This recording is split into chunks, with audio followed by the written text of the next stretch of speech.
Buenas tardes, amigas y amigos, bienvenidos y bienvenidas a Tercer Debate, una iniciativa de los medios legislativos. En el tema de hoy vamos a conversar sobre la agenda consensuada, los parámetros de trabajo del Parlamento ecuatoriano de aquí hasta el 2021. Bienvenidos y bienvenidas, esto es Tercer Debate.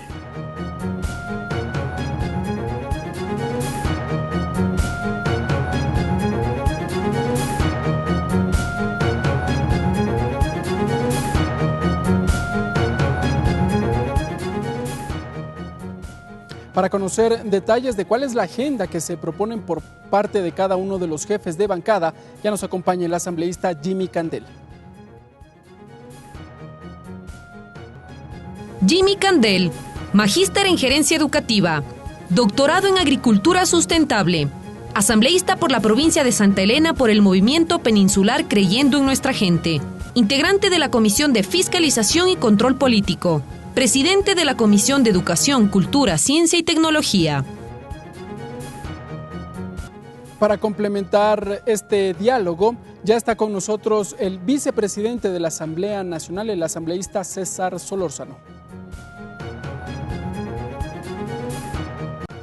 César Solórzano, ingeniero en sistemas, asambleísta por la provincia de Napo por el Partido Sociedad Patriótica, integrante de la Comisión del Régimen Económico, Tributario y su Regulación y Control, primer vicepresidente de la Asamblea Nacional.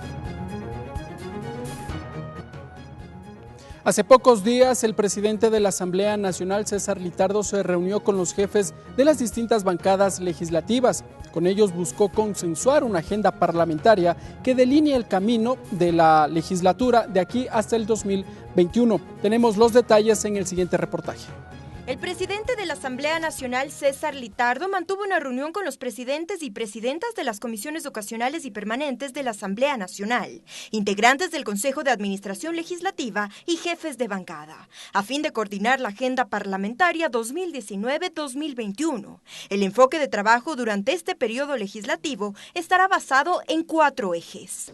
El tema legislativo, en torno a qué leyes priorizaremos para trabajar en la Asamblea Nacional, el tema de fiscalización y también un componente extra que vamos a tener en esta agenda parlamentaria es el proceso de la implementación del Parlamento abierto. Las autoridades de las distintas bancadas coincidieron en que sus respectivas comisiones enfocarán el trabajo legislativo sobre las principales necesidades de los ecuatorianos. Debemos trazarnos objetivos en común y metas en común. Yo creo que el pueblo ecuatoriano demanda mucha más acción en temas de fiscalización de parte de esta Asamblea Nacional. Considero que nuestro aporte será a las leyes, pero lo más fundamental es que la ley favorezca a los mayores ecuatorianos en el país. Cuando hay voluntad política todo se puede tramitar con celeridad y se puede lograr muchas cosas importantes. Además, indicaron los temas pendientes y las principales normativas que serán implementadas durante este periodo. La prioridad en este momento es el Código Orgánico de la Salud, que aspiro que hasta julio de este año, es decir, hasta el próximo mes, podamos ya aprobar el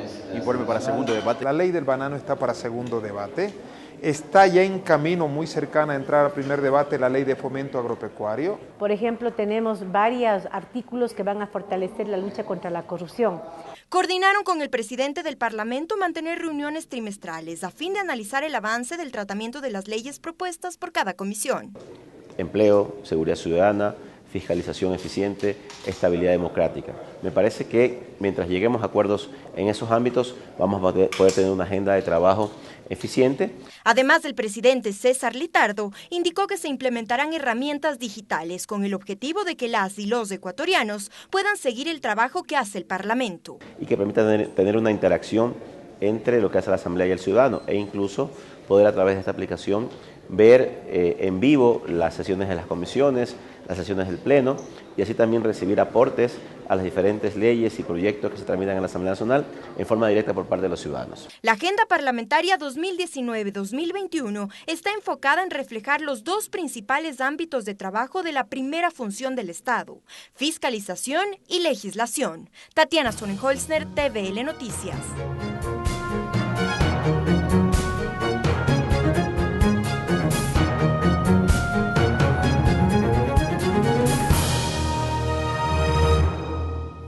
Bien, amigas y amigos, allí observábamos algunos de los ejes que constituye esta agenda parlamentaria que todavía está en construcción al interior del Parlamento ecuatoriano. Vamos a saludar con nuestros invitados. Asambleísta Jimmy Candel, gracias por estar con nosotros en Tercer Debate. Gracias a ti, gracias a la invitación.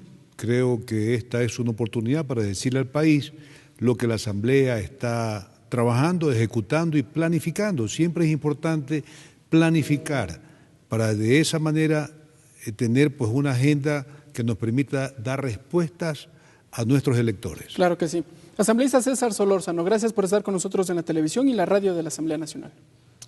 Qué gusto, siempre es un placer poder compartir con ustedes. Un saludo a ustedes, a todos los ecuatorianos y por supuesto a nuestro colega y amigo asambleísta, presidente de la Comisión de Educación, nuestro amigo Jimmy Candel. Muy bien, empecemos. Asambleísta Jimmy Candel, ¿por qué una agenda parlamentaria? Ya nos había señalado previamente que es necesario planificar. ¿Cuál es esa planificación que se propone de aquí al 2021? Bueno, siempre es importante cuando estás al frente de una institución y tienes que responder no solamente al país, sino a toda una comunidad que está ávida por recibir respuestas y soluciones a sus problemas, es darle prioridad, construir una agenda que permita de una forma planificada ir ejecutando las acciones que le corresponden a cada comisión. Y eso es lo que nos ha correspondido a nosotros. La Comisión de Educación ha establecido con claridad y le ha dado prioridad a las cosas más emergentes para ir avanzando en este proceso de discusión, de debate. Al momento ya pasó primer debate la Ley Orgánica de Educación Intercultural. Existen algunas reformas a la Ley de Cultura, a la Ley de Educación Superior y algunas que otras reformas a la Ley Orgánica de Educación Intercultural que precisamente el día de hoy topamos algunas. En todo caso, la prioridad al momento es discutir, debatir, recibir todas las recomendaciones, sugerencias, observaciones de todos los sectores. Ya me han pedido ser recibidos en Comisión General la Red de Maestros, la Unión Nacional de Educadores, las federaciones de rectores, de estudiantes, la FEWE nacional y asimismo una serie de gremios que aglutinan a docentes, a trabajadores del sector educativo, tanto básico, inicial y como el superior, y todas estas instancias que en definitiva creemos fundamentalmente que van a alimentar esta ley que aspiramos sea de beneficio para todos los ecuatorianos. Correcto, ya vamos a entrar en los temas educativos. Asambleísta César Solórzano, primer vicepresidente de la Asamblea Nacional, revisando la historia de los últimos años del Parlamento ecuatoriano, con esta agenda programática, parlamentaria que se propone, sería la tercera. La primera se la planteó cuando José Serrano estuvo al frente de la Asamblea Nacional, lo propio hizo Elizabeth Cabezas y ahora César Litardo. ¿Por qué de alguna otra forma buscamos otra vez retomar esta agenda y no podríamos revisar ya lo actuado anteriormente? Bueno, siempre es importante poder partir de algo, de los consensos. Consensos de gobernabilidad y consensos que generan estabilidad al país y especialmente al primer poder del Estado, que es la Asamblea Nacional.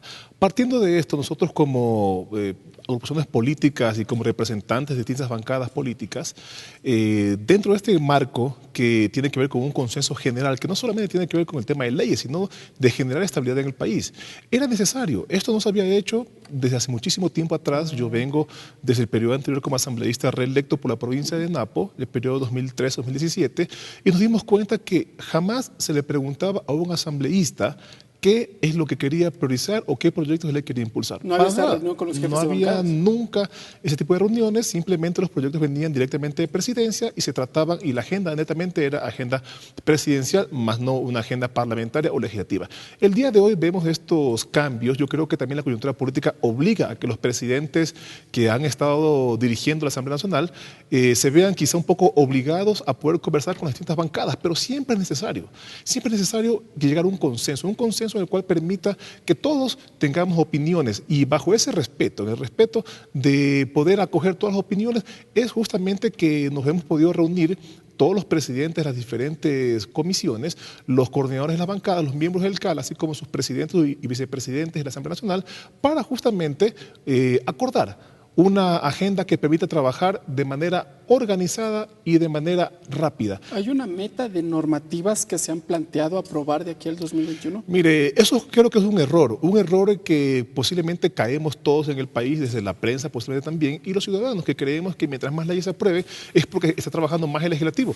Para nada, no tiene que ver. Aquí hay algo que no se ve. La Asamblea Nacional en su 80% o 90% de trabajo lo hace dentro de las comisiones legislativas y es un trabajo silencioso que no se ve. Lo único que ve el ciudadano posiblemente es lo que aprobamos dentro del Pleno de la Asamblea Nacional. Lo que sucede en el Pleno. Lo que sucede en el Pleno de la Asamblea Nacional. Pero, sin embargo, el grueso del trabajo se lo hace en las comisiones. Lo que ya pasa acá es lo que ya hemos discutido dentro de las comisiones. Por eso, me parece, y en lo personal creo que es un error que se evalúe quizá a una administración de la Asamblea Nacional por el número de leyes que se ha aprobado. Yo creo que lo que debe ser es por la calidad de leyes que se han aprobado y si realmente estas leyes van a servir al ciudadano, que es lo que interesa, en fin. Asambleísta Jimmy Candel, el legislador César Solórzano acaba de mencionar un elemento que llama a la reflexión, esta necesidad de consensuar con cada una de las bancadas legislativas. Si bien en el periodo anterior no era evidente porque el número de votos, alcanzaban los 100 votos como para aprobar las normativas legales, vetos, objeciones, en fin, ahora es necesario conversar, consensuar para alcanzar el número mágico de los 70 votos si se quiere para aprobar proyectos de ley o 92 en su defecto para alguna objeción o más bien ratificación de algún texto en alguna objeción del Ejecutivo. Pienso fundamentalmente que es el mejor camino que se ha escogido. Siempre cuando tienes responsabilidades que cumplir y desafíos que te imponen las mismas circunstancias políticas, tienes que buscar la mejor forma de implementar. Yo creo que hay algo que es básico en el desarrollo del país. Hay que implementar una cultura de planificación. Todas las cosas que tú las planificas, ya sea esto gastos, ya tenga que ver con un proceso de acción, de construcción de leyes, de reglamentos, de resoluciones, debe ir en forma planificada. Por eso, luego de que se hizo esta exposición que cada uno de los presidentes participamos, una comisión de la presidencia me visitó precisamente para que les indiquemos de todo lo que hemos expuesto qué vamos a priorizar. ¿Cuáles son sus prioridades? ¿Cuáles son las prioridades? ¿En qué vamos a profundizar en el trabajo?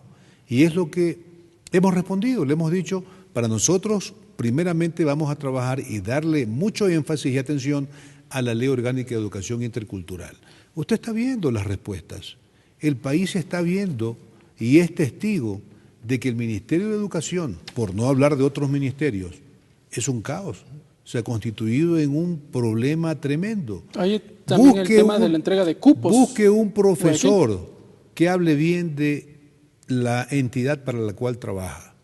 Siempre encuentra problemas, encuentra actos de corrupción. Usted ha topado el estar vendiendo cupos. Ya nosotros estamos llamando a quienes son responsables de esto para que nos indiquen qué acciones han tomado ante esto que se encontraba, esto que se había anunciado. Y así pues sería largo enumerar todas las cosas que hemos podido costos de las maestrías. Ahí entra en un eje, antes de entrar en la educación superior, entra en un eje, en la fiscalización, llamar a las autoridades. Parte de uno de los ejes que compone esta agenda es la fiscalización, llamar a las autoridades, con qué periodicidad se lo hará. Y le pongo este ejemplo porque días atrás a la exministra de Salud, Verónica Espinosa, se le llamó a una comisión especializada y a la misma hora se la convocó a la comisión de fiscalización. Es evidente que no existe un proceso de planificación allí. Bueno, ahí no hubo coordinación. Ya. Yo creo que... Pero era sobre el mismo tema. Yo creo que debemos de tratar de buscar la forma de que los presidentes de comisiones, cuando tienen alguna coincidencia, buscar la forma de que no se tropiece este tipo de acciones, y creo que ya se ha visto, siempre tiene que ocurrir algo para buscar la salida y la solución. Y en ese aspecto yo sí creo que veo con mucha responsabilidad a cada uno de los presidentes buscando la forma de que no existan estos tropiezos. Pero en todo caso, nosotros estamos dándole mucha prioridad al tema que tiene que ver con la comparecencia de los responsables de cada institución o de cada ministerio. El día de hoy, por ejemplo, viene el representante o el director ejecutivo del INEVAL, que él es el Instituto Nacional de Evaluación Educativa. Él es el responsable del programa Ser Bachilleres, donde tiene que regularse y trabajarse con una evaluación permanente en cada una de las instituciones educativas. Y yo he propuesto algo importante, de algo que en el gobierno anterior se implementó y que era de que solamente estos organismos estén representados por autoridades del Estado. Esto no puede ser posible. Tiene que ser un poco más plural, hay que abrir a el abanico y darle representación al padre de familia, a una representación de estudiantil, tal como lo es en el sistema de educación superior, que exista un cogobierno universitario y que permita escuchar a todas las instancias y sobre eso tomar resoluciones. Correcto. Asambleísta César Solórzano, ha mencionado ya el tema de la educación superior y dentro de ese proceso está la fiscalización que lo habíamos señalado. ¿Qué autoridades podrían ser llamadas a la Asamblea Nacional para que entreguen información? Y claro, toda vez que se ha visto varios hechos en el tema de educación superior que de alguna u otra forma también ha llamado la atención, tanto en el Pleno de la Asamblea Nacional. Mire, se puede llamar a todas las autoridades que sean necesarios. La Asamblea Nacional, cuando ejerce control político, puede llamar a cada una de las autoridades. Eso no es impedimento. Aquí lo responsable sería es que justamente se pueda coordinar con el resto de las prácticamente de las bancadas podría ser, o de las comisiones o presidentes de las comisiones, para que si se llama a cierta autoridad puedan comparecer quienes estén interesados dentro del mismo tema y no pase lo que ha pasado ya, por ejemplo, con varios ministros. Mire, muchos de los ministros... O que envían a sus delegados muchas de las veces. Muchos de los ministros viven aquí prácticamente en la Asamblea Nacional y yo creo que eso es un error que también cometemos en la Asamblea Nacional, porque debemos permitir que los ministros también tengan su espacio y tiempo para poder trabajar. Al ser llamados de manera constante acá a la Asamblea Nacional, no tienen tiempo para resolver los problemas necesarios que el país necesita. Y lo hablo con total responsabilidad y dejando el tema político de lado. Así que yo creo que también nos falta un poco más de coordinación. Lo que decía nuestro compañero, amigo y presidente de la Comisión de Educación, Jimmy Candel, es importantísimo. Mire, los problemas son graves, eso lo vivimos en todo el país, así que yo creo que es totalmente necesario y válido que las autoridades que tengan que venir a las comisiones vengan, pero que vengan las autoridades, que no manden a delegados que realmente no tienen las respuestas que se requiere, porque si uno llama a una autoridad es justamente a la cabeza de dicha institución para que responda de manera directa al control político que por ley obviamente corresponde a la Asamblea Nacional. Mire, y no solamente esto, aquí adicionalmente hablamos del tema de transparencia. Yo quiero quizá ahondar un poco más.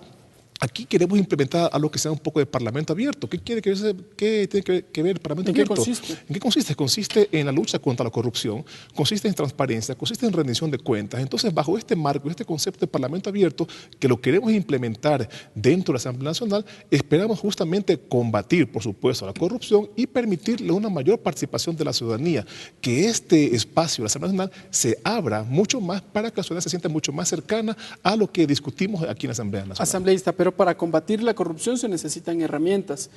En el Pleno de la Legislatura todavía está pendiente una discusión respecto de las reformas al Código Orgánico Integral Penal. Ahí vamos entrando ya un poco más en materia legislativa. Recordemos que también hemos sido totalmente responsables de un convenio conjuntamente con la Secretaría Anticorrupción del Gobierno, si no me equivoco, hace 2 semanas, en la cual también se comprometían a normar ciertas actividades aquí e incluso implementar normas ISO para que podamos combatir la corrupción, y no solamente con la Asamblea, sino que estuvieron sentadas todas las instituciones del Estado. Esto obviamente nos va a ayudar.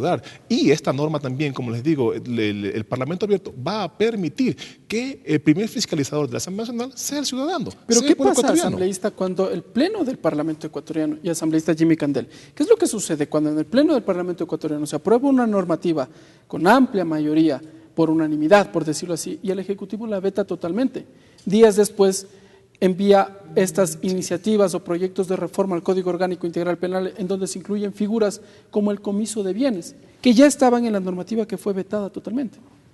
Bueno, eso es terrible, porque te crea una discusión y una descoordinación dentro de la implementación de las leyes. Y eso no debe ocurrir, por lo tanto, siempre es importante que la coordinación ejecutivo-legislativo sea permanente. No, alguien me interpretó mal cuando yo decía que la legislatura o el Palacio Legislativo no debe de constituirse en una oficina del Ministerio de la Política.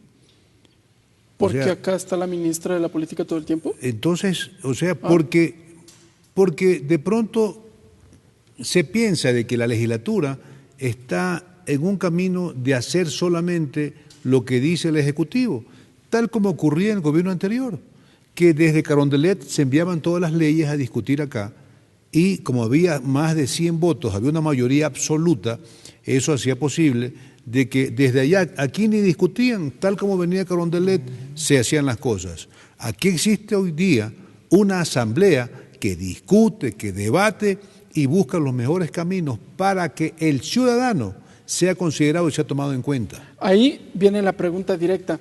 Ustedes, conjuntamente con César Litardo, César Solórzano y Patricio Donoso, ya llevan cerca de 2 meses en la presidencia, en la jefatura de la Asamblea Nacional.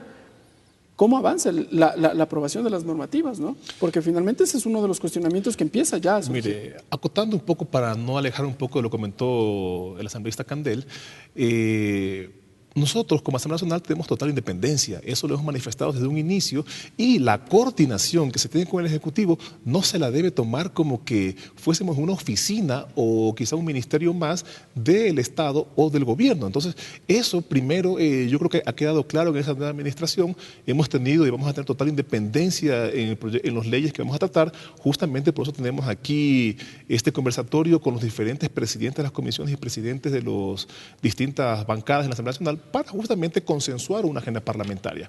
Ahora, bien, mire, el tema que usted me comentaba hace un instante, que estábamos conversando, si me repite un poco, era sobre... Sí, sobre el número de leyes que han aprobado en estos 2 meses. Perfecto. Que ya llevan de gestión. Mire, el CAL ha sido o se constituyó en un cuello de botella. Un cuello de botella en el cual, primero, en este año, lo que va en 2019, 145 resoluciones hemos aprobado para enviar las distintas leyes a las diferentes comisiones. ¿Han calificado ya los proyectos? Correcto. 145, hablo solamente del periodo 2019, no de los 2 meses en los cuales nos encontramos en este momento, sino le digo como una referencia. Meses de gestión. Perfecto. El año anterior fueron 365. Entonces, pero hablamos de reformas que plantean reformas a un artículo, a una ley, y eso se lo plantea como un proyecto de ley. Lo que se ha hecho de manera responsable dentro del CAL es tratar de unificar todo lo que tenga una misma temática en un solo proyecto de ley. Ahora, cierto es que posiblemente en 2 meses no exista quizá una producción, como le decía, enorme de leyes aprobadas. ¿Por qué? Porque hemos tenido muchos inconvenientes con los cambios de orden del día. Si recordamos, ha sido imposible quizá tratar una nueva sesión sin que no exista un solo cambio de orden del día. Entonces, eso nos ha retrasado y eso nos ha desviado realmente del trabajo que tiene que hacer la Asamblea Nacional. Si recordamos, hay que normar estos pedidos de cambio del orden del día. Hay que hacerlo, es necesario. Pero ahí viene otra discusión. ¿Qué pasa con las reformas a la ley de la función legislativa? La reforma a la ley, ¿no? Y tengo entendido como una de las prioridades presentadas por la presidenta de la Comisión, Jimena Peña, es esta. El COIP, por supuesto, que tiene más de 40 proyectos que se van a unificar para hacer uno solo. Y también la reforma a la ley orgánica de la legislativa, que es totalmente urgente, y creo que esto, según la prioridad que ha presentado la señora presidenta de la Comisión, Jimena Peña, va a ser aprobado o sería aprobado antes de que terminemos o que iniciemos la vacancia legislativa. Correcto, muy bien. Asambleístas, nos vamos a una pausa. Cuando regresemos vamos a conversar respecto de los ejes que componen esta agenda parlamentaria que está en construcción aquí en el Legislativo. Sigan con nosotros, amigas y amigos, esto es Tercer Debate.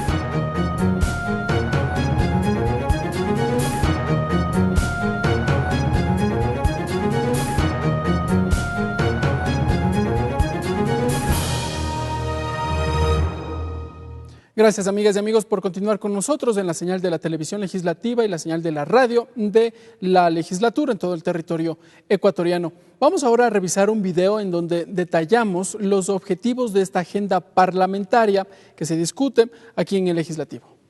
Como positiva califican los legisladores la estrategia efectuada por el presidente de la Asamblea, César Litardo, para definir una agenda consensuada para los próximos 2 años que restan del periodo legislativo. Creo que si estamos juntos, los sectores que estamos decididos a trabajar por la gobernabilidad del Ecuador, el pueblo mismo se irá dando cuenta y tendremos resultados positivos. La representación política para fortalecer la legitimidad y el fortalecimiento institucional son 2 de los 4 ejes propuestos que, según los asambleístas, se reforzarán con el permanente diálogo entre las diferentes bancadas.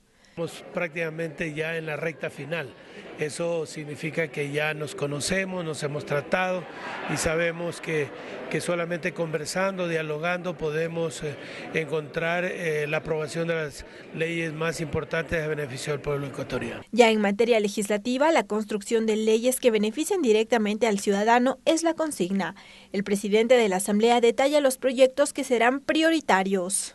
Tenemos nosotros en este momento que priorizar 3 leyes fundamentales hasta la vacancia legislativa, que deben ser las reformas al COIP, las reformas a la ley orgánica de la función legislativa y también el Código Orgánico de la Salud. Por otra parte, el asambleísta Fernando Burbano resalta como un logro la implementación de un sistema que permitirá hacer seguimiento y evaluación de la aplicación de las leyes aprobadas por la Asamblea.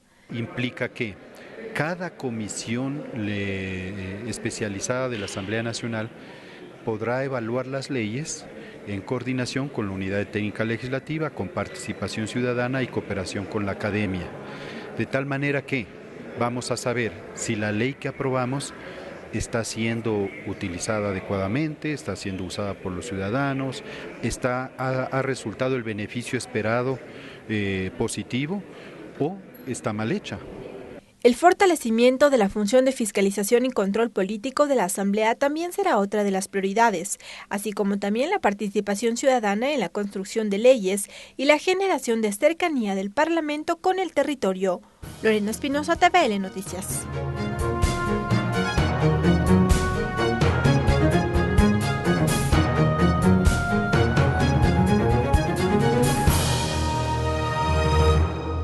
Bien, amigas y amigos, allí observábamos los ejes que componen esta agenda parlamentaria. Asambleísta Jimmy Candel, dentro de la comisión que usted preside, Comisión de Educación, ya nos detallaba, Ley Orgánica de Educación Intercultural. ¿Cómo están las reformas de la Ley de Educación Superior, que entiendo también es parte de la prioridad de ustedes? Bueno, tenemos algunos pedidos de reforma. Por ejemplo, la asambleísta Viviana Bonilla presentó un proyecto de tratar de que exista una regulación o una normativa que permita el manejo de las maestrías en cada una de las universidades públicas y privadas del país, los costos de que los costos sean regulados, porque en verdad se ha demostrado que hay universidades que presentan costos diferenciados totalmente, y eso habría que demostrarlo, por qué la una es más baja y por qué la otra es más alta. Y en ese aspecto, la misma asambleísta Bonilla me ha pedido que está haciendo un acercamiento con el CENESID y el CES para presentar una propuesta a la comisión. ¿Cuál es su criterio respecto de esta reforma?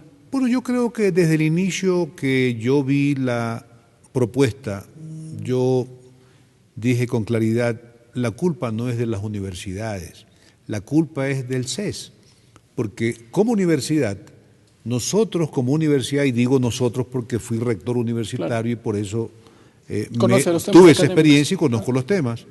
Para ejecutar una maestría, una universidad tiene que pedir autorización de acuerdo a la regulación que existe y al régimen académico al CES, para que ellos revisen la propuesta de maestría, donde tienes que demostrar cuál va a ser la malla curricular, cuál va a ser el nivel académico de cada uno de los instructores y maestros, y que reúnan las condiciones de 4º nivel, muchos con maestría, con énfasis en las materias que van a dar, y por supuesto con el título de PhD. ¿Y en qué momento se disparan los precios? Entonces, porque hemos visto valores que van desde los $6,000 hasta los $12,000. Porque de pronto alguna universidad presenta pues que tiene aulas que no tiene áreas de bienestar, que no tiene acceso cercano a los servicios básicos, que no tiene aire acondicionado, que no tiene las condiciones que de pronto otras universidades privadas sí las tienen.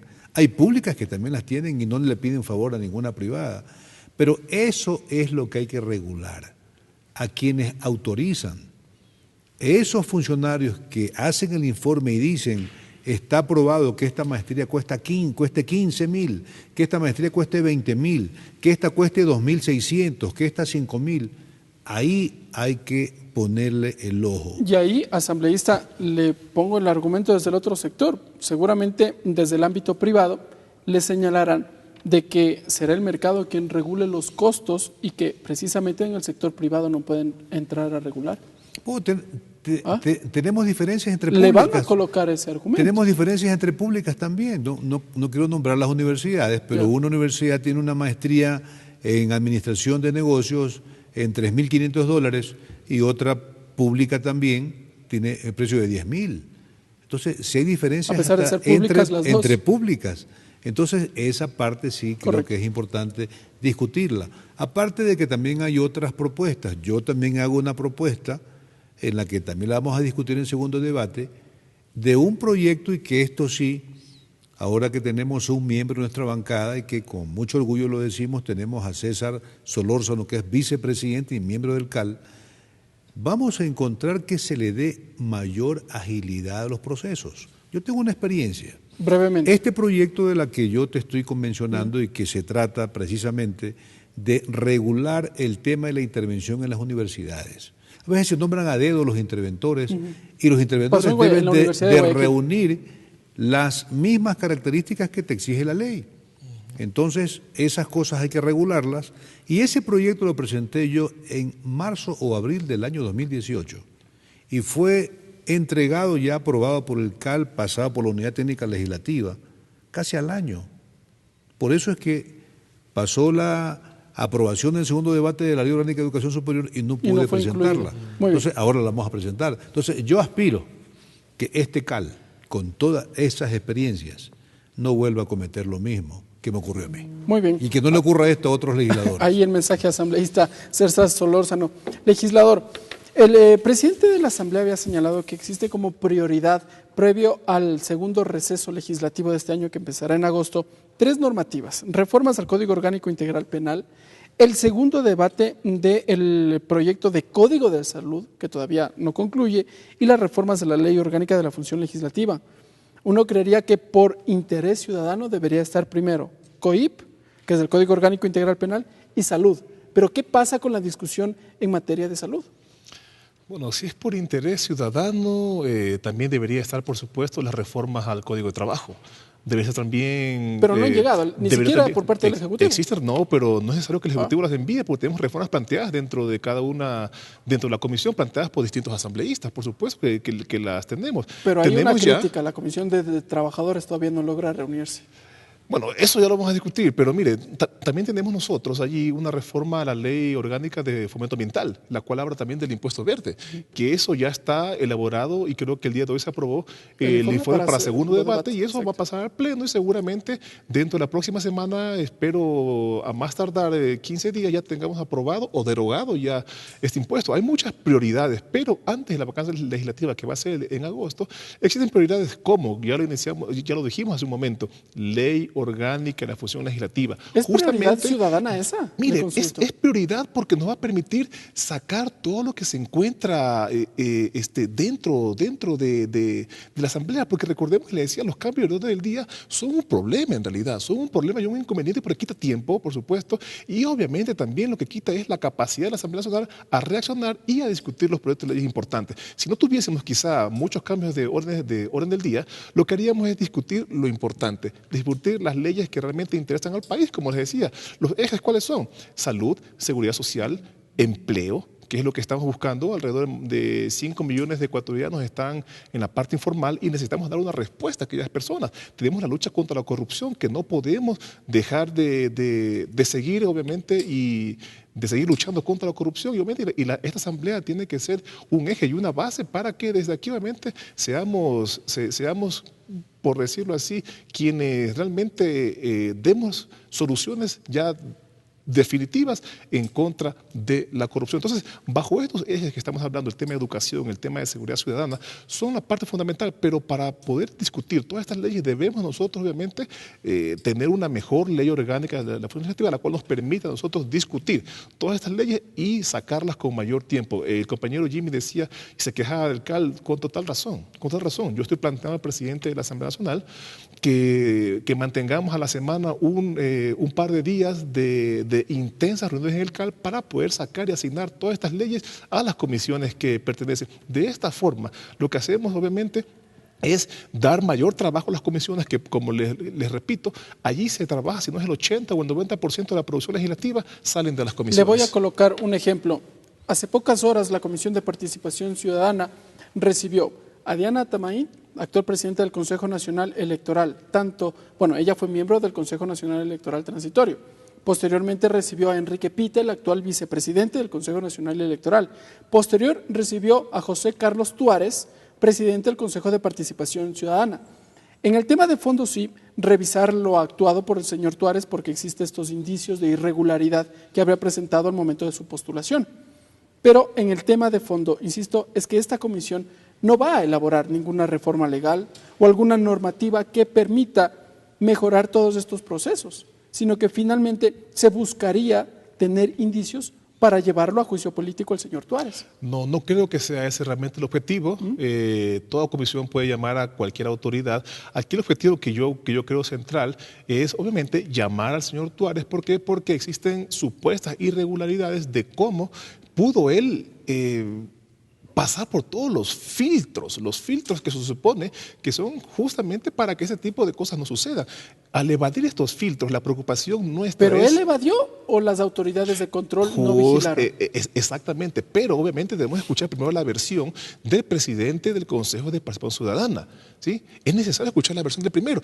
Pero yo insisto y quiero ser muy honesto en esto, el presidente yo creo que no ha incumplido en sus funciones, así que yo no creería... ¿Por qué no incumplió en sus funciones? Porque, mire, la única forma que nosotros podemos ejercer el control político sobre una autoridad es cuando haya incumplido con sus funciones. Según mi criterio, él no ha cumplido aún con sus funciones. Lo que sí podemos hacer, quizá por omisión, ¿sí? O quizá por cualquier otro motivo, es llamar y ejercer control político específico en contra de quienes estuvieron en ese momento como vocales del Tribunal Electoral Transitorio. Entonces creo válido que se les llame para que puedan explicar, porque eso no puede volver a pasar. ¿Cómo es posible que se vayan todos los filtros de control para que justamente una persona pueda calificar para un cargo tan importante como esto? Eso no puede pasar. Y allí, legislador Candel, todos estos elementos, estos últimos elementos, no regresan la mirada a la Asamblea Nacional, porque si bien existe una ley de participación ciudadana que está vigente en nuestro país, pero no había una normativa que regule la designación de los consejos, de los consejeros del Consejo de Participación Ciudadana definitivo, por ejemplo. ¿Cuál es el rol allí de la Asamblea Nacional? ¿O todo es producto de este proceso transitorio que lo vivió el país? Mire, hay una serie de vacíos legales y una serie de candados que nos dejó el anterior gobierno. Una constitución que deja algunas cosas que impiden que se ponga o se haga o se tomen acciones para dar solución a una serie de temas. Ya lo topaba César, la ley orgánica de la función legislativa. A veces dispone cosas que no son posibles realizar, que son hasta risibles. Por ejemplo, ¿cómo es posible? Siendo miembro de la Comisión de Fiscalización, ¿recuerda usted que hubo 2 o 3 juicios que se quedaron en el limbo? Del Consejo de la Judicatura. Consejo de la Judicatura, Superintendente de Bancos.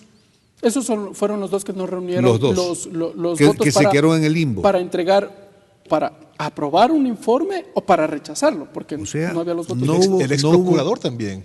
El ex procurador también estuvo. O sea, hubo una serie de cosas. ¿Por qué? Porque la ley orgánica de la función legislativa te dice que debe de existir la mayoría de los miembros presentes, la mayoría absoluta de los miembros presentes. No fueron los 12 integrantes de la comisión, pero presentes, pues. 7 votos. 7 votos. 2 integran la comisión, necesitaban 7 votos. Entonces, si no cumplías, ganamos la votación con 6 votos a 4 y no pudo salir la resolución. Entonces, esa parte hay que resolverla como una de las tantas. Procesos como los temas que tienen que ver con los asambleístas, las sanciones para los asambleístas. Las 3 comisiones que se nombraron, las multipartidistas, tuvieron problemas precisamente porque no había una ley orgánica de la función legislativa que le dé mayor viabilidad y a tomar acción en cuanto a su resolución, a regular su procedimiento. De hecho, ahí también viene con la votación. Yo creo que si esta nueva administración, dirigida por César Solórzano, ha visto, por César Litardo, Solórzano en la primera vicepresidencia, ha visto que es urgente y prioritario el tratar y resolver ya la reforma a la ley orgánica de la función legislativa, yo creo que es una de las soluciones para darle oportunidad a los asambleístas que podamos legislar de una mejor manera. Pero allí viene la discusión, porque si bien son importantes, interesantes estos procedimientos de fiscalización a las autoridades de control, al final del día la ciudadanía queda en la expectativa porque no es una normativa que le atañe directamente, como sí puede suceder con el Código de Salud, por ejemplo, en donde se habla que primero de hay que ordenar despenalización del aborto. Hay que ordenar la casa primero para poder continuar con el resto de cosas. Es que de nuestra casa estamos, que es la Asamblea Nacional, no estamos con algo claro, no tenemos una ley clara o estamos en total desorden. Lo que va a pasar obviamente es que no podamos discutir lo importante. Tenemos, como usted mismo dice, un Código Orgánico de Salud que está en segundo debate y que simplemente falta poner en el orden del día. Pero, por supuesto... ¿Pero hay falta de voluntad política o normativa legal? No, aquí no es normativa legal, pero sin embargo esto es más de voluntad política porque se requieren de consenso en ciertos lugares para aprobar un código de salud, que es importantísimo para el país, por supuesto que sí, pero obviamente se debe llegar a un término en el cual la mayoría de bancadas esté de acuerdo con un código que sea de beneficio para el país. Ley orgánica de la función legislativa, entonces se avisora en los próximos días. ¿Otras normativas que están en camino para ser aprobadas por el Parlamento? Mire, aquí no debemos dejar pasar el tema de las enmiendas y las reformas. Aquí hay propuestas presentadas por varios asambleístas. Para regular las competencias, las atribuciones del Consejo de Participación Eso Ciudadana. puede ser una. Eso puede ser una. Hay muchas cosas que corregir todavía, ¿sí? Enmiendas puntuales y obviamente reformas también parciales a la Constitución, cada uno con un trámite distinto. Nos recordemos que las enmiendas entre el primer debate y el segundo debate se requiere 30 días luego de haber transcurrido un año del primer debate, y de las reformas se requiere al mínimo 95 días para que entre el primer y segundo debate, para que luego sean enviadas a referéndum luego de 45 días. Pero allí el camino siempre va o durante el camino siempre va a transcurrir un referéndum. Es decir, que la ciudadanía... En las reformas, de inmediata acción en las enmiendas. Para que lleguen a concretarse. Pero en este camino, en las reformas, revisábamos también que esto va a demandar un componente económico. El Estado ecuatoriano, la caja fiscal, está en el momento oportuno como para soportar una nueva consulta popular, una nueva erogación de gastos. Mire, posiblemente quizás no sea sencillo hacerlo, pero hay cosas más importantes que el país tiene que ser consultado. Mire, por muchas cosas se ha hecho consulta antes. Yo entiendo que el tema económico es uno de los temas fundamentales que quizás pueda ser algo que detenga una consulta, pero el momento que... Pasamos ya a una consulta popular hace un año nada más. Sí, así es, pero mire, y esa consulta para mí fue muy importante. Fue súper importante. Entonces, yo creo que es necesario preguntar al pueblo cuando se lo tenga que hacer. Y si en este momento existen reformas que podemos plantear que son de interés del pueblo nacional, con total responsabilidad tenemos que discutirlas y llevarlas a término. Es la única forma. De igual forma las enmiendas. Todo depende del camino que se quiera seguir. Si esperamos un año... Pero depende también, primero, de que ustedes o los jefes de bancada se pongan de acuerdo, y segundo, dictamen de la Corte Constitucional, porque sin aquello tampoco se puede avanzar. Correcto. Pero obviamente también depende si queremos esperar un año y un mes para poder debatir o aprobar una norma, una enmienda a la Constitución que sea de aplicación inmediata, o esperamos 90 días para aprobarla y luego por 5 días un referéndum. Todo depende de lo que se quiera aprobar y qué es lo que se quiera enviar para que el pueblo o el ciudadano prácticamente lo refrende y lo apruebe en un referéndum. Asambleísta Jimmy Candel, reformas al Código de la Democracia. ¿Por qué mencionamos aquello? Porque el próximo año empezarán ya en el año electoral propiamente. Y de acuerdo al Código de la Democracia no se pueden efectuar reformas a esta normativa un año antes de elecciones. ¿Les alcanzará el tiempo para modificar al Código de la Democracia surgen temas como la asignación de recursos para las organizaciones políticas y el método de asignación de escaños. Bueno, al momento yo quiero celebrar pues una actitud que ha tomado la Vicepresidencia de la República de dirigir un proceso de un acuerdo nacional a través del diálogo. Yo estoy participando en una mesa que corresponde a la lucha contra la corrupción y procesos electorales y Código de la Democracia. De tal forma que se está discutiendo, se está agotando y recibiendo aportes para hacer una propuesta que permita hacer las reformas correspondientes. ¿Aportes en qué sentido? Aportes que tienen que ver precisamente, hablando del proceso electoral, de temas que preocupan, por ejemplo, la asignación de recursos, la asignación de escaños, los sistemas a emplearse para poder asignar los escaños correspondientes en elecciones de asambleístas, en elecciones de concejales, en elecciones de juntas parroquiales. Porque uno es el método que se asigna para los asambleístas nacionales y distinto es al de los legisladores provinciales. De allí viene esta pelea, si se quiere, en cada una de las provincias por ir de acuerdo a la lista, primero, segundo, tercero, porque quienes están arriba tienen mejores opciones de ingresar al Parlamento. Y establecer precisamente el procedimiento que debe de seguirse, porque esto crea discusión. Entonces hay que tratar de buscar los mejores caminos para que este nuevo Código de la Democracia, al reunir las quejas de todos los partidos y movimientos políticos, permita pues hacer... Mire las discusiones que hay ahorita.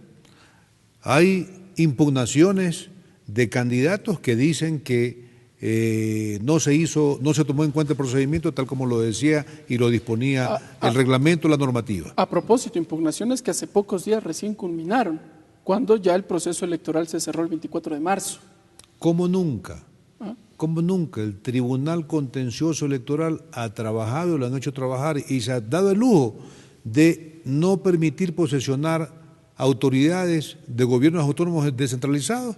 Cito pues la provincia de Los Ríos. ¿Se imagina usted esta provincia pasó sin autoridades seccionales, locales por más de un mes? Por supuesto. ¿Qué fue lo que pasó allí? Eso no podemos aceptarlo ni permitirlo. Por eso es importante esta discusión. Yo estas mesas de diálogo, la verdad que no les tengo mucha confianza. ¿A las organizadas por el Ejecutivo?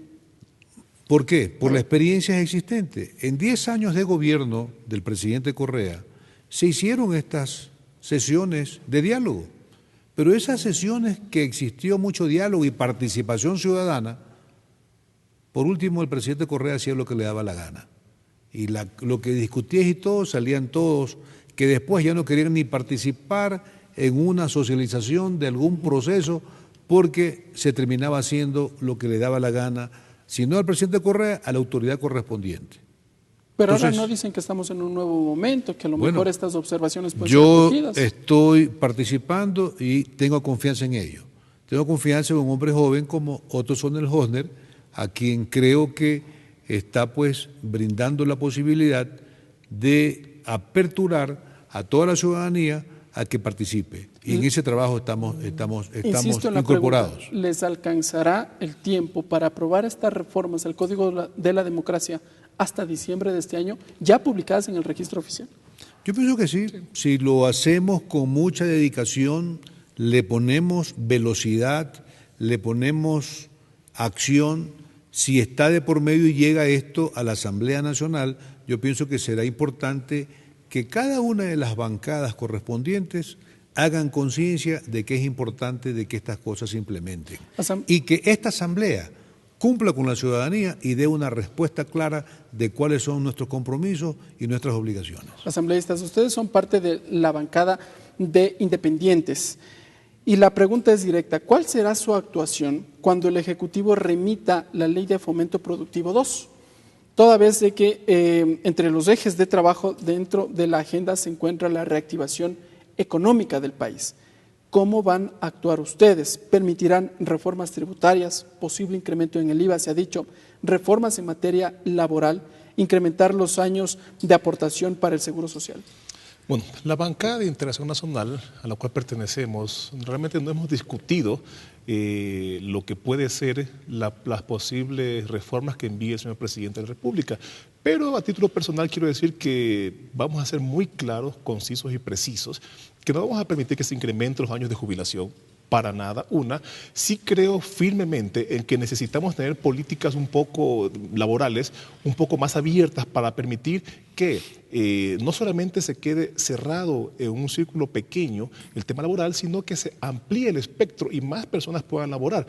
Ojo, eso sí. Flexibilización laboral. Flexibilización laboral sin que se menoscaben los derechos de los ciudadanos, de los trabajadores. Obviamente, ¿no? Lo que buscamos es justamente eso, reactivar la economía y permitir que la mayoría de los ciudadanos pueda tener un trabajo formal. Eso obviamente va a significar más ingresos también al Estado en el tema de impuestos y por supuesto va a permitir obviamente sacar a las personas de las calles de la parte informal y traerlas a la parte formal, que es lo que realmente se quiere. Correcto, asambleísta Jimmy Candel. En temas de reformas tributarias, ¿cómo van a actuar ustedes? Bueno, yo coincido muchísimo con César. Creo que primero tenemos que tener la propuesta en firme, en claro, estudiarla, analizarla y ver hasta qué punto va en verdad a beneficiar al desarrollo del país. Yo siempre he manifestado, y a lo largo de mi vida siempre he estado, cuando se ha producido una propuesta que signifique el beneficio y desarrollo del país. Si hay una ley que atenta contra la seguridad, contra la estabilidad laboral, contra todos aquellos quienes trabajamos por desarrollar el país, yo estaré en contra de ese tipo de acciones. Pero en todo caso, es importante la discusión y el debate en este aspecto. Yo sí creo y considero de mucha importancia que lo que se tenga que hacer en este tema habrá que profundizarlo y debatirlo de la mejor forma posible. ¿Usted es partidario de un incremento del IVA? Vea mi querido director de este programa. No, periodista nomás, presentador nomás. Presentador de este programa. Yo no concibo la idea de que en este país pudiéramos hablar de que estamos en crisis. El liderazgo precisamente se lo demuestra con mayor amplitud cuando estás en crisis, cuando logras levantar a un país. Y en ese aspecto Correcto. Yo quiero pedirle a Dios que le dé toda la sabiduría al presidente Moreno para que salga adelante y pueda darnos a los ecuatorianos esperanzas de que este país puede seguir adelante. Aquí no podemos quejarnos de que no hay dinero, que no hay fondos. Este es un país productivo, este es un país de trabajo y la gente quiere trabajar y oportunidades. Y en ese aspecto tenemos que ser optimistas para ello y para eso está la Asamblea Nacional, para coadyuvar en ello. Muy bien, asambleístas, les agradezco por estar con nosotros en tercer debate. El tiempo se nos agotó y bueno, estaremos a la expectativa de cómo culmine esta reunión con los jefes de bancada y la agenda legislativa, la agenda programática de aquí hasta el 2021. Nosotros, amigas y amigos, nos encontraremos en una próxima edición. Que tengan una buena tarde.